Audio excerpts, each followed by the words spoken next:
US ആസ്ഥാനമായി പ്രവർത്തിക്കുന്ന ഉപഗ്രഹ ഇന്റർനെറ്റ് സേവനമായ സ്റ്റാർലിങ്കിന് ഇന്ത്യയിൽ പ്രവർത്തിക്കുന്നതിന് കേന്ദ്ര സർക്കാർ അനുമതി നൽകി.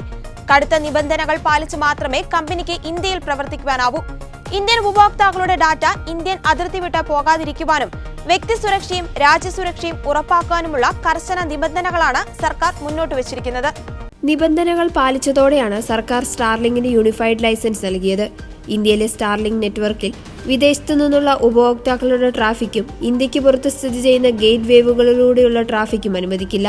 രാജ്യത്തിന് പുറത്ത് ഇന്ത്യൻ ഡാറ്റ പകർത്താനോ ഡീക്രിപ്റ്റ് ചെയ്യാനോ പാടില്ല. അവ മറ്റു രാജ്യത്തെ സെർവറുകളിലേക്ക് അയക്കാനും പാടില്ല. ഇന്ത്യയിൽ തന്നെ സൂക്ഷിക്കണം. ഉൾപ്പെടെയുള്ള സുരക്ഷാ വ്യവസ്ഥകളാണ് ഉപഗ്രഹ ഇന്റർനെറ്റ് സേവനദാതാക്കൾ പാലിക്കേണ്ടതെന്ന് കമ്മ്യൂണിക്കേഷൻ സഹമന്ത്രി പറഞ്ഞു. രാജ്യത്ത് പ്രവർത്തിക്കുന്ന എല്ലാ ഉപഗ്രഹ ഇന്റർനെറ്റ് സേവനദാതാക്കളും ഈ നിബന്ധനകൾ പാലിക്കണം. നിബന്ധനകൾ അനുസരിച്ച് ഇന്ത്യക്കുള്ളിൽ സ്ഥാപിച്ച എർത്ത് സ്റ്റേഷൻ ഗേറ്റ് വേഗുകളിലൂടെ സ്റ്റാർലിങ്ക് സിഗ്നലുകൾ റൂട്ട് ചെയ്യേണ്ടി വരും.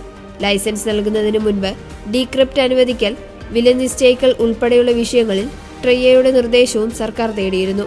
മെയ് 9-നാണ് ട്രിയ നിർദ്ദേശങ്ങൾ സമർപ്പിച്ചത്. കണക്ടിവിറ്റിക്കപ്പുറം ഉപഗ്രഹാധിഷ്ഠിത ആശയവിനിമയ മേഖലയ്ക്ക് പുതിയ സാധ്യതകൾ ഏറെയാണെന്ന് മന്ത്രി പറഞ്ഞു.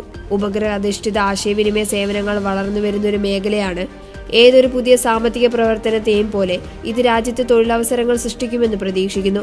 കാരണം അതിൽ ഉപയോക്തൃ ടെർമിനൽ ഉപകരണങ്ങൾ ഉൾപ്പെടെ ടെലികോം നെറ്റ്വർക്കിന്റെ ഇൻസ്റ്റലേഷൻ, പരിപാലനം എന്നിവയെല്ലാം ഉൾപ്പെടുന്നുണ്ടെന്നും മന്ത്രി പറഞ്ഞു.